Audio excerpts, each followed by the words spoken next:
And what I would like to focus on principally is the window between when the attack began and 5:15 in the morning when Navy SEALs Glenn Dougherty and Tyrone Woods lost their lives. There are roughly 7.5 hours there.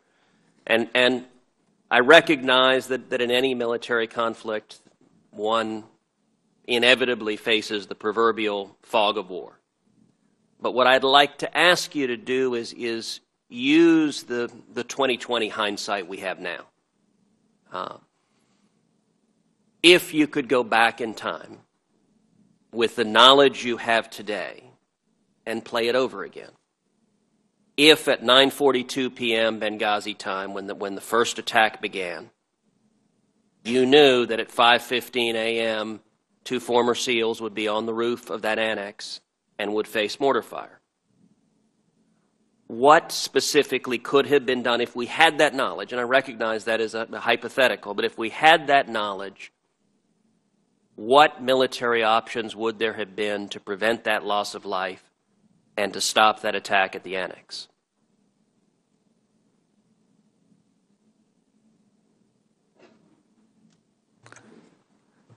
Senator, as you said, it's tough to respond to a hypothetical.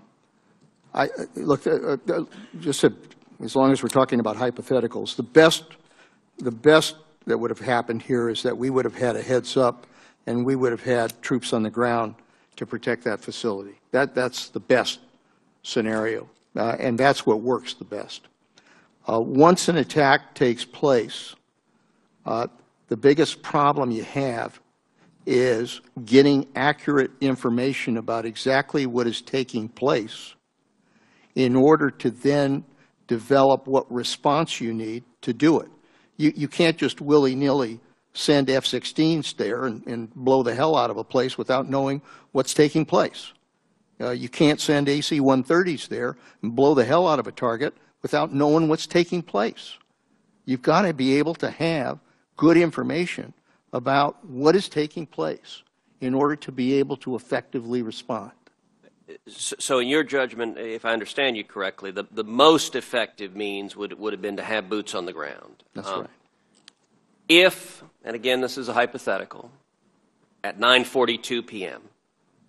you had received a direct order to have boots on the ground to defend our men and women there, what is the absolute fastest that could have been carried out?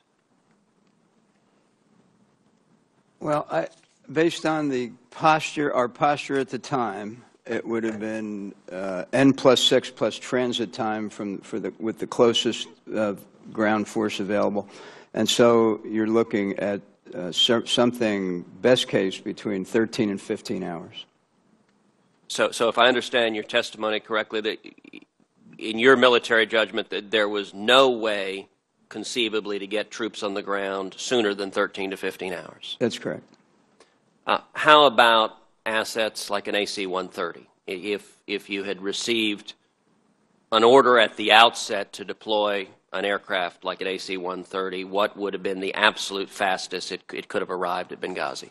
I don't even know exactly where they were, but I know there were no AC-130s in anywhere near North Africa that night. I'd like to also spend a few moments on the decision making as this crisis unfolded. I take it neither of you received the hypothetical order at any point to get boots on the ground immediately. No, that's right. Now both of you mentioned that at 5 p.m. D.C. time, you met with President Obama for a regularly scheduled meeting during which you discussed the attack at Benghazi that had happened about an hour and 20 minutes earlier. You said the total meeting lasted roughly 30 minutes. How much of the meeting would you estimate covered Benghazi?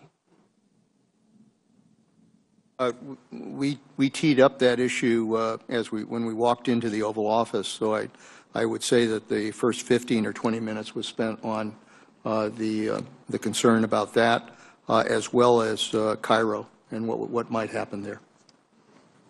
And after that 15 or 20 minutes discussion of Benghazi, do I understand your testimony correct that neither of you had any subsequent conversations with the president the rest of that day and that evening? Well, we continued to talk. I think we teed up some other issues that we were dealing with at the time to inform the president, and then once that concluded, we both went back to the Pentagon, and immediately I ordered the deployment of these forces into place.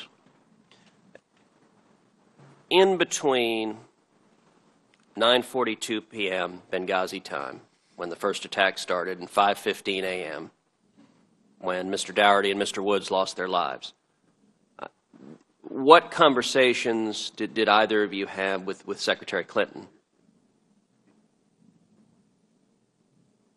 We did not have any conversations with Secretary Clinton. No. So, and General Dempsey, the same is true for you.